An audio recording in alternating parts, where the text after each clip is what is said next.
Good morning. This is the 20th video in my series State of the School for 2025. And my subject today is Wayne Frost. Wayne Frost has been the best critic imaginable, harsh critic too, of my work online. But can't think, insightful critic about my videos, my ideas, not only on this YouTube channel, but also on my Facebook page for years now.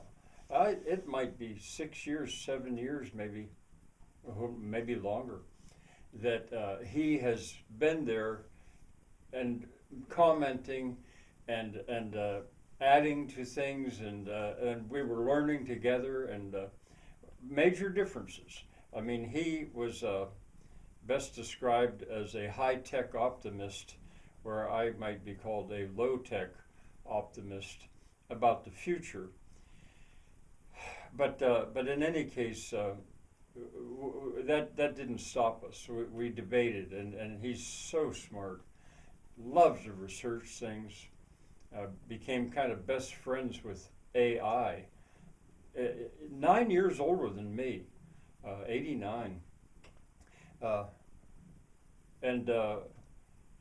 anyway, so he was there all the time. If you look at my videos or my Facebook posts, you'll see he's commenting all the time, not just liking or something like that, but giving these insightful comments, sometimes long discussion.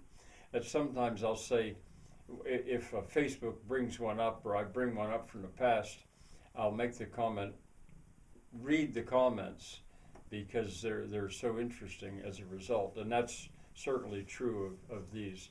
Anyway, last fall, it was in September, I think it was, suddenly he wasn't commenting, and I was puzzled at that, because he would almost never leave something I would say uncommented upon, especially if it was unusual or striking or bold. But he wasn't commenting, and I thought, boy, that's strange. I must not interest him anymore. And that went on for 2 or 3 days, and I still hadn't heard anything from him. And I went to his YouTube channel, Facebook page, and he wasn't commenting there either. Now, his wife, Mercedes, has a Facebook page, and I looked there, and I didn't see a comment, a post. And I began to get really worried. I thought, has something happened to Wayne and Mercedes both? And I tried to call. I had their phone numbers, I think, and I couldn't get an answer. And I even contacted the police in Alexandria, Virginia, or Falls Church, and asked, was there any report of an accident? Has there been an accident or something like that? Because I had their address, and they said no, there hadn't really been anything, and they would have heard. So I was mystified. I eventually called the place where they work. Now, Wayne's retired, but Mercedes still works there as a realtor. And I called them because now I was being a little urgent about it. I thought, what's going on? And it was, I think it was around 9 o'clock in the morning, and the regular people hadn't come in yet. It was just an answering service, and I said, well, has Mercedes been at work and stuff? And when I finally talked to somebody, their comment was, uh-oh, because they also realized this was kind of unusual.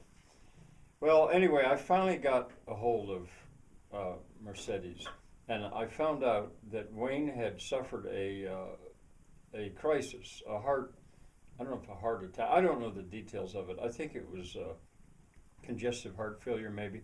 I'm not sure, but he had to be taken to the hospital.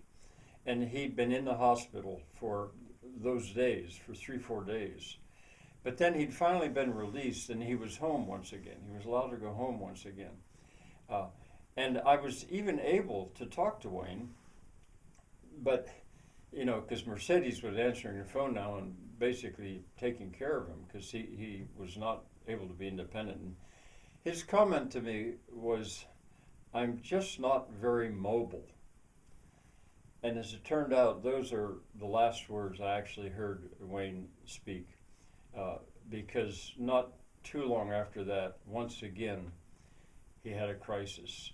And this time he was taken to the hospital, but he then did not survive. And Mercedes then posted what had happened. So, you know, when I look back on the year 2000, 2025 at Frank's school, that was a momentous event because it's I lost practically my collaborator with him, and a very good friend too. I mean, I've known Wayne since he showed me just how much beer people could drink in a hot tropical climate in 1968. That was, I think, that's the first time I ever met him. When Joyce and I were on our way to Catalu de Rocha, Patos, which is the town where he was a volunteer, was along the way, and the bus had stopped, and we met him, but it went on. I regard him as one of the Catalan Six, although you might say, well, we're five now. But anyway, what a loss it was. But when I look back at the videos, and especially, I guess, the Facebook page, Frank Antonsen, and also my YouTube channel, Frank's School, there are his comments, and they're just as alive as could be. Those debates we got into back and forth. Now, there aren't going to be new ones, but what a wealth he has left behind. And, you know, I find myself thinking of, I'm still getting over it, but I mean, it took me weeks to, I guess you'd call it mourning. I mean, it was a blow to me. But I've found myself thinking of a Shakespearean sonnet, "Shall I compare thee to a summer's day?" It's Sonnet 18. I'd forgotten which sonnet it was, but I always remembered the last line of that sonnet, and I'll tell you in a minute. But I'll tell you why it applies. Because as long as my YouTube channel is there, recorded, as long as it's there, there is Wayne's voice and his keen mind. And not only that, I mean, on his Facebook channel, Facebook page, he's a great artist. And there's the record of his artwork, and especially his artwork that he did with AI, a series called Summers Spent with Grandpa. I'll have more to say about Wayne Frost specifically. But anyway, back to that last line. As long as that stuff is there, Wayne is not gone. He's very fresh and active and arguing with me or supporting me.